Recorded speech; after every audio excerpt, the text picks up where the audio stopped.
خلاص كل حاجة غليت، ربنا يستر. ايه رأيكم بقى لو نروح البرازيل عشان نشوف ايه اللي حصل والمعركة اللي بالايدي وبالارجل بالنسبة لهزيمة منتخب مصر العسكري 1-0 امام الجزائر، اللي شايفينه في الصورة ان احمد عيد عبد الملك اعتدى على احد لاعبي الجزائر. يا ترى ايه السبب؟ ويا ترى هل هيعدي الموضوع ده كده؟ يا ترى احمد عيد عبد الملك وكواليس هذا الموضوع.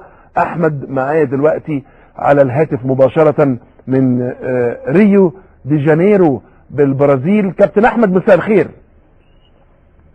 مساء الخير، ازي حضرتك يا استاذ معتز؟ الحمد لله كله تمام، ونقول لك هارد لك على النتيجة، بس الحقيقة انا مش قادر يعني اخفي عنك زعلي بالمنظر اللي انا شفته في الصورة. ايه اللي خلاك تعتدي على الراجل كده؟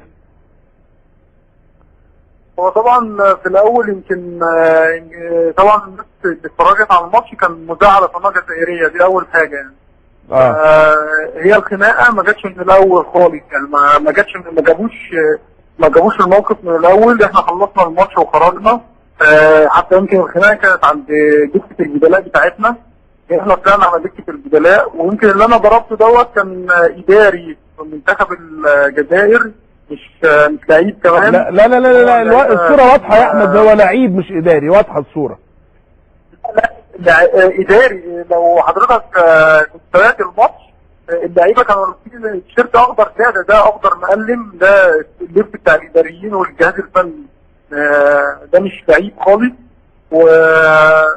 واللعيبه اصلا هم بعد الماتش قلعوا التيشيرتات وقلنا على دكه البدلاء كذا لعيب فيهم، كانوا متوجهين لكابتن منير عييلة اللي هو المدرب العام مع كابتن منير حجازي، وكان في اشتباكات وكده. ويمكن احنا كنا واقفين يعني، يمكن في الصوره هتلاقي حضرتك يمكن الامن كانوا حواليا وكده، كان في كذا واحد من الامن حواليا عشان يمنعوا الاشتباكات من الاول يعني.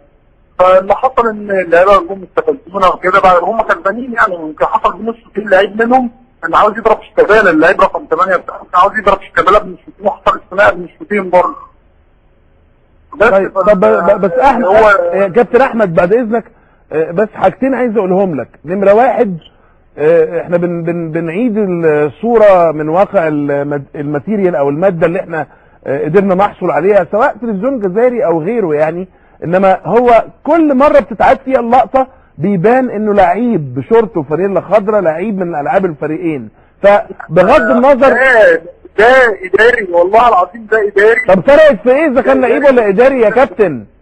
فرقت في ايه؟ انت هم اللي قلنا، وهم اللي اشتبكوا، هم كسبانين وقلنا لحد الدكه كمان يعني.